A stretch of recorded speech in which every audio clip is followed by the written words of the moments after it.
തുടർച്ചയായി 2-3 ദിവസം മഴ പെയ്താൽ കേരളത്തിലെ പല ഭാഗങ്ങളും വെള്ളത്തിനടിയിലാണ്. പട്ടണങ്ങളിലും ഗ്രാമങ്ങളിലും വെള്ളപ്പൊക്കം ഉണ്ടാകുന്നതിന് ആരാണ് കാരണക്കാർ?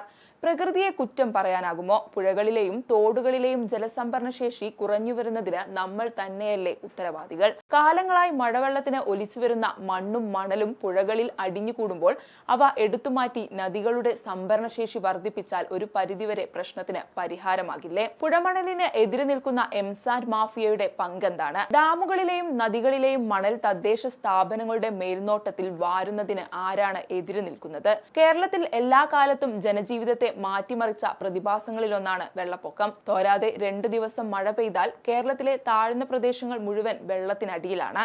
20-ാം നൂറ്റാണ്ടിൽ കേരളം കണ്ട ഏറ്റവും വലിയ പ്രകൃതി ദുരന്തമാണ് 99-ലെ വെള്ളപ്പൊക്കമെന്ന് പഴമക്കാരുടെ ഇടയിൽ പ്രചാരമുള്ള 1924-ലെ വെള്ളപ്പൊക്കം. കൊല്ലവർഷം 1099 കർക്കിടക മാസത്തിൽ ഇതുണ്ടായത് എന്നതിനാലാണ് 99-ലെ വെള്ളപ്പൊക്കം എന്ന പേരിൽ ഇതറിയപ്പെടുന്നത്. പ്രതീക്ഷിക്കാതെ എത്തുന്ന മഴ, തുടർന്ന് പേമാരി, ഉരുൾപൊട്ടൽ എന്നിങ്ങനെ പ്രകൃതിക്ഷോഭം ഇന്ന് സ്ഥിരം കാഴ്ചയായി മാറിയിരിക്കുന്നു. പണ്ടൊക്കെ അപൂർവമായി സംഭവിച്ചിരുന്ന വെള്ളപ്പൊക്കം ഇന്ന് എല്ലാ വർഷവും ധാരാളം ജീവനുകൾ കവരുകയും നഷ്ടത്തിന്റെ കണക്കുകൾ ബാക്കിയാക്കുകയും ചെയ്യുന്നു. 2018-ലെ വെള്ളപ്പൊക്കവും പേമാരിയും കേരളത്തിന്റെ മുഖം തന്നെ മാറ്റിമറിച്ചു.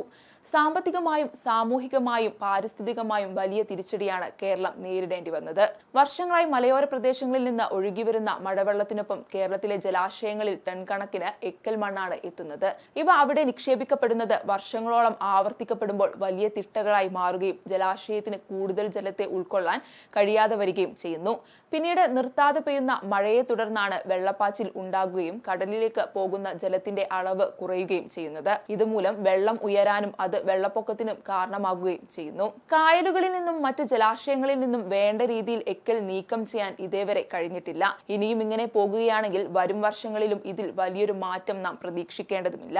VS അച്യുതാനന്ദൻ സർക്കാരിന്റെ കാലത്ത് അന്നത്തെ ധനമന്ത്രി ആയിരുന്ന ഡോക്ടർ തോമസ് ഐസക് ഡാമുകളിൽ നിന്ന് മണൽ വാരുന്ന പദ്ധതിക്ക് രൂപം നൽകിയിരുന്നു. സംസ്ഥാനത്തിന്റെ ആവശ്യത്തിന് പുഴമണൽ ലഭ്യമാകുമെന്ന് മാത്രമല്ല, ശാസ്ത്രീയമായി തദ്ദേശ സ്ഥാപനങ്ങളുടെ മേൽനോട്ടത്തിൽ മണൽ വാരിയാൽ സാമ്പത്തിക നേട്ടമുണ്ടാക്കാമെന്ന കണക്കുകൂട്ടലും അന്നുണ്ടായിരുന്നു.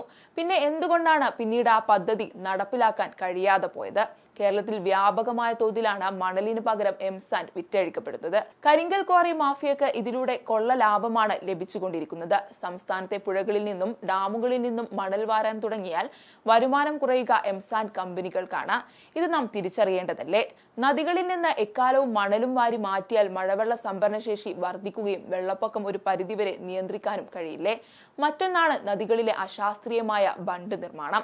കൃഷിക്കു വേണ്ടി പുഴകളിൽ കുറുകയും മറ്റും നിർമ്മിക്കപ്പെടുന്ന ബണ്ടുകൾ സ്വാഭാവികമായ വെള്ളത്തിന്റെ ഒഴുക്കിന് തടസ്സം നിൽക്കുകയും മണ്ണടിയുന്നതിന് കാരണമാവുകയും അത് വെള്ളപ്പൊക്ക സാധ്യത വർദ്ധിപ്പിക്കുകയും ചെയ്യുന്നുണ്ട്. നെൽകൃഷിയിടങ്ങളിലേക്ക് ഓവുജലം കയറുന്നത് തടയുന്നതിനാണ് പണ്ടുകാലത്ത് ബണ്ടുകൾ നിർമ്മിച്ചിരുന്നത്. നെൽകൃഷി നിലച്ചുപോയ സ്ഥലങ്ങളിലും ഇത്തരം ബണ്ടുകൾ അടഞ്ഞു തന്നെ കിടക്കുന്നത് കാണാൻ കഴിയും. ശാസ്ത്രീയമായി ബണ്ട് തുറക്കാനും അടക്കാനും ഇവിടെ ഒരു സംവിധാനമില്ല എന്നതാണ് യാഥാർത്ഥ്യം. പല ഷട്ടറുകളും തുരുമ്പ് പിടിച്ച് ശോചനീയമായ അവസ്ഥയിലാണ്. കൃത്യമായ അറ്റകുറ്റപ്പണികൾ നടക്കാത്തതിനാൽ ബണ്ടുകൾ തുറക്കാൻ പറ്റാത്ത അവസ്ഥയിലാണ്. തണ്ണീർമുക്കം ബണ്ടിൽ ഓട്ടോമാറ്റിക് സംവിധാനത്തിലൂടെയാണ് വെള്ളം ഒഴുക്കിവിടുന്നത്.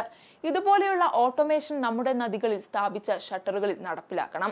അതല്ലെങ്കിൽ ഷട്ടറുകൾ തുറക്കാനും അടക്കാനും ശാസ്ത്രീയമായ സംവിധാനം നടപ്പിലാക്കണം. അല്ലെങ്കിൽ ബണ്ടുകളിൽ വെള്ളം കെട്ടിനിന്ന് വെള്ളപ്പൊക്കത്തിന് കാരണമാകുന്നുണ്ട്. പട്ടണ പ്രദേശങ്ങളിൽ പെയ്യുന്ന മഴവെള്ളം ഒഴുകി പോകുന്നതിന് കൃത്യമായ ശാസ്ത്രീയ സംവിധാനം നടപ്പിലാക്കണം. G Thomson IAS chief secretary ആയിരുന്ന സമയത്ത് തിരുവനന്തപുരത്ത് നഗരത്തിലെ വെള്ളക്കെട്ടിന് ശാശ്വത പരിഹാരം കണ്ടെത്തിയിരുന്നു.